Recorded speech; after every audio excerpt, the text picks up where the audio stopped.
देश नीति, केवल सच्ची और पक्की खबरें। देश नीति में दोस्तों आपका स्वागत है। मैं हूं आपके साथ राशिद जहीर। 22 जनवरी को आपको सभी को मालूम है कि किस प्रकार का एक प्रोग्राम भारत के अंदर होने जा रहा है और उसमें पूरा भारत को किस प्रकार से सम्मिलित करने की कोशिश की जा रही है।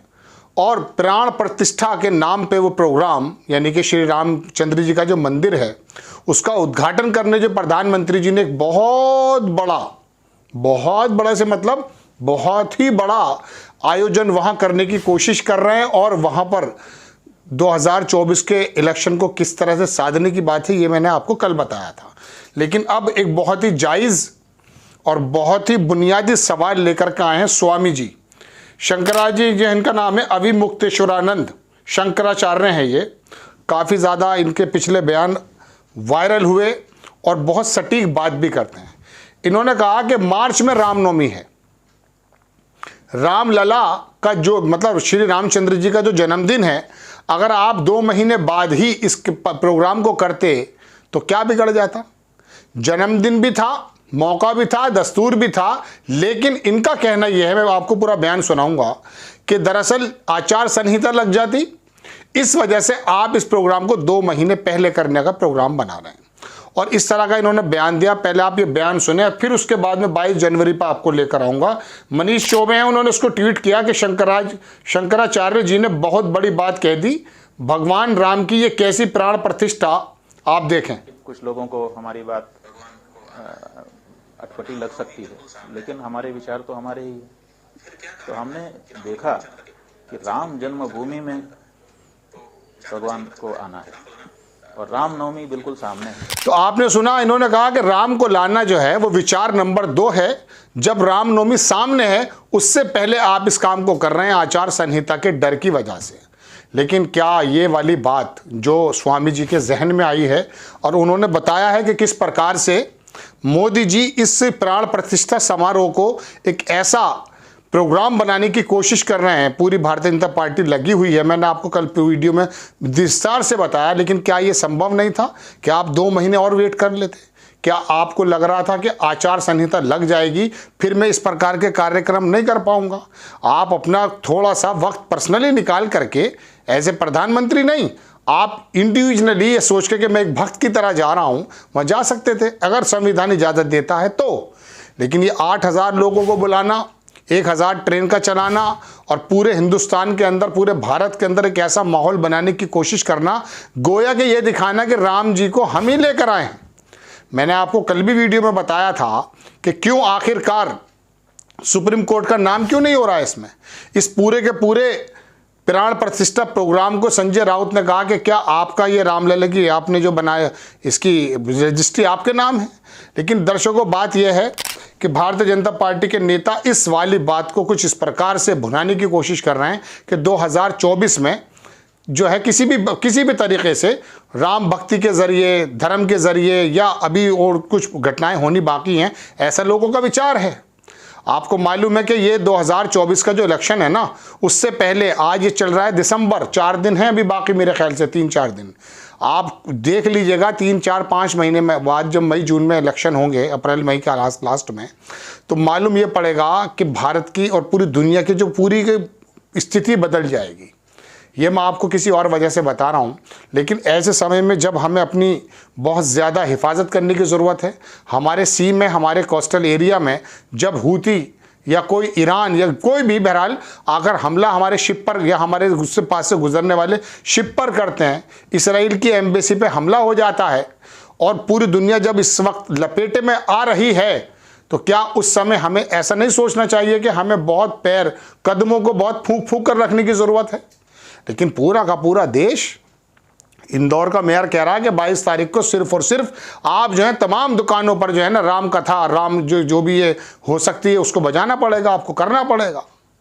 और फिर आपको मैं बता चुका हूँ, शफीकुर रहमान बर्ग मुरादाबाद, वो संभल वाले एमपी, वो भी निकल करके आ गए हैं। मतलब दुनिया भर के, अब गोदी मीडिया ने भी क्या काम किया, शफीकुर रहमान बर्ग के बयान को निकल करके बैठ के बात करने लगे। लेकिन ये जो स्वामी जी बात कर रहे हैं इसके बारे में चर्चा नहीं करेंगे, चूंकि बुनियादी बात और भारतीय जनता पार्टी की जड़ पर वार करने का ये स्वामी जी ने काम किया है कि आप 2 महीने वेट कर लेते। लेकिन चूंकि आपको ऐसा आरोप लगता है कि 2024 में आपको दरअसल ये जाहिर करना कि भाई हम भी देखिए हमने इस काम को कर दिखाया है और इसके बदले आप वोट लेना चाहते हैं। 10 साल में आपने किया क्या है, इस बात के बदले वोट दीजिए आप। लेकिन दर्शकों, पूरी सराउंडिंग कुछ भी होता रहे। देखिए, मैं आपको बता दूं आप एक बात कि इस वक्त पूरी दुनिया के हालात बहुत नाजुक स्थिति में हैं। मैंने कल एक प्रोग्राम में आपको बताया था कि आधी दुनिया में इलेक्शन होने जा रहे हैं 2024 में। बांग्लादेश का इलेक्शन किस तरह से इफेक्ट कर सकता है। हमारे पड़ोसी मुल्कों में कुछ ज़्यादा मैं समझता हूं कि पाकिस्तान में भी इलेक्शन है, भारत में भी, आज यूरोपियन यूनियन के अंदर इलेक्शन है और अमेरिका में इलेक्शन है नवंबर तक। और तुम्हें मालूम भी है, अर्जेंटीना हो, नीदरलैंड हो, यहाँ कर जो लोग आए हैं ये राइट विंग के लोग ज़्यादा हैं। और नेतन्याहू किस पर आप कहेंगे कि मैं कहाँ की बात कहाँ जोड़ रहा हूँ, लेकिन मैं आपको बताना चाहता हूँ कि हमारे यहाँ कोस्टल एरिया में हमले हो रहे हैं। 303 लोग ह्यूमन ट्रैफिकिंग के जरिए फ्रांस पे उतार लिए जाते हैं और IFV का अधिकारी यहाँ आता है। इन तमाम चीज़ों से आपको दूर करके सिर्फ इस भक्ति में लगाया जा रहा है कि देखिए हम रामलला को लेकर आए। ठीक है, आप ले आए, आप कागज़ पर लिख कर दे दीजिए कि आप लेकर आए हैं, इसमें सुप्रीम कोर्ट का कोई दखल नहीं है। लेकिन चलिए, ये एक प्रोग्राम भी है पूरे भारत के अंदर, आस्था का एक जो है नो डाउट एक ये हो सकता है। लेकिन इसके ऊपर इतना ज़्यादा प्रेरित करना, इतना ज़्यादा इसको मैं कह सकता हूँ प्रवोक करना, शफीकुर रहमान बर्क के बयान को चला रहा है गोदी मीडिया। भाई क्या ज़रूरत है शफीकुर रहमान बर्क को बोलने की। ये आते हैं मुस्लिम समाज के लोग, अरे चुप हो जाओ ऐसे वक्त में, ये इनका तो काम ही है। ये जो धतूरे फिर रहे हैं ना चैनल के पत्रकार, इनका मकसद ही है कि किस तरह से आग में घी डाला जाए। अगर इतनी बड़ी हिम्मत है अमीश देवगन में, अभी प्रोग्राम में देख रहा था मोबाइल पर ही कि वो बाकायदा इसी वाले बयान पर बहस कर रहा आर पार। अरे अगर तुझे इतनी तमीज़ है तो जो स्वामी जी के बयान पर क्यों बहस नहीं करता। लेकिन चूंकि शफीकुर रहमान बर्ग एक विशेष समुदाय से है, और देखिए अभी दिल्ली के अंदर, मैं अभी आपको क्या क्या बताऊं दर्शकों, मुझे हैरत इस बात की हो रही है कि मैंने अभी 15 दिन पहले किसी प्रोग्राम में आपसे कहा भी था कि मैं एक जगह जा रहा था, शहर के एक चौराहे पर बहुत बड़ा यूनिपोल लगा हुआ है, वहाँ मोदी जी की तस्वीर है और हर 10 सेकंड बाद मोदी जी की तस्वीर आती है और तमाम रोड नागपुर को हाईवेज वगैरह। तो चलो मैंने यार इन्होंने काम अगर किया है, नितिन गडकरी ने, तो दिखा रहे हैं। हालांकि वो कितना दिखा रहे हैं इसके बारे में कोई और चर्चा हो जाएगी। लेकिन अब दिल्ली के अंदर बाल दिवस है, बाल दिवस के दौरान कौन सी फिल्म दिखाए जा रहे हैं, वो किसी ज़माने में गुरु गोविंद सिंह या किसी के साथ कोई बच्चों का जो केस हुआ था उसको दिखा रहे हैं। वहाँ पर सिख समुदाय को साधा जा रहा है। उत्तर प्रदेश के अंदर मुख्यमंत्री सर्कुलर जारी कर दे रहे हैं कि आप जो है रामनवमी के उसमें वाल्मीकि मंदिरों के अंदर खास करके वाल्मीकि वाली जो है रामायण पढ़ाइए आप। तो ये क्या कहाँ जा रहा है देश। ये छोटी सी खबर नहीं है स्वामी जी की। आप समझ लीजिए कि इलेक्शन अगर आपको जीत रहा है, भगवान आप जीत लीजिए, ईवीएम की सेटिंग से जीतें या, लेकिन आप कम से कम देश के अंदर ऐसा माहौल बनाने की कोशिश तो ना करें कि 1000 ट्रेनें गुजर रही हैं और आप रात दिन मीडिया के माध्यम से एक विशेष समुदाय को, जो कि चुप बैठ गया था उस सुप्रीम कोर्ट के आदेश पर कि भाई चलिए कोई बात नहीं, दर्शकों का मामला शांत कर देते हैं, आप प्रवोक करने की कोशिश कर रहे हैं। 1000 ट्रेनें, कोई पत्थर चल गया अगर उस पर, ईश्वर ना करे, तो बताइए गोदी मीडिया क्या चीखेगा, देश का माहौल क्या बन जाएगा। कश्मीर के अंदर क्या हरकत हुई है बताइए।